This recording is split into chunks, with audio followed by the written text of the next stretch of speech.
జగన్ అనే ఉత్తపుత్రుడికి అసలు ముందు రాజకీయం ఎలా చేయాలో తెలియదు.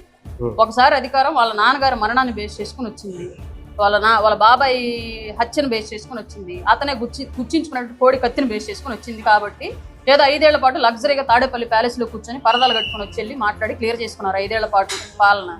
ఎప్పుడన్నా పాలన అంటే ఎలా చేయాలి, ప్రజలకి ఏం అవసరం, ప్రజాస్వామ్యబద్ధంగా ఎలా ఉంటుంది, ఏ శాఖలో ఎలా మనం పనిచేయాలి, ఏ నాయకుడు ఎలా ఉండాలి అని ఎప్పుడన్నా కనుక జగన్మోహన్ రెడ్డి రాజకీయం నేర్చుకుని కనుక ఉంటే, రాజకీయం అంటే అతను చూసినటువంటి రాజకీయం కాదు, ప్రజలకు అవసరమైనటువంటి రాజకీయం కనుక చూసి ఉంటే ఈ రోజు పవన్ కళ్యాణ్ గారి యొక్క పరిపాలన తీరు ఎలా ఉందో, ముఖ్యమంత్రి చంద్రబాబు నాయుడు గారి పరిపాలన తీరు ఎలా ఉందో అలాంటి పరిపాలన అతను చేసిండేవాడు. ఇవాళ విమర్శించాలని అతను ప్రాపర్ గా విమర్శించేటువంటి పదజాలం తెలిసి ఉండేది, భావజాలం తెలిసి ఉండేది.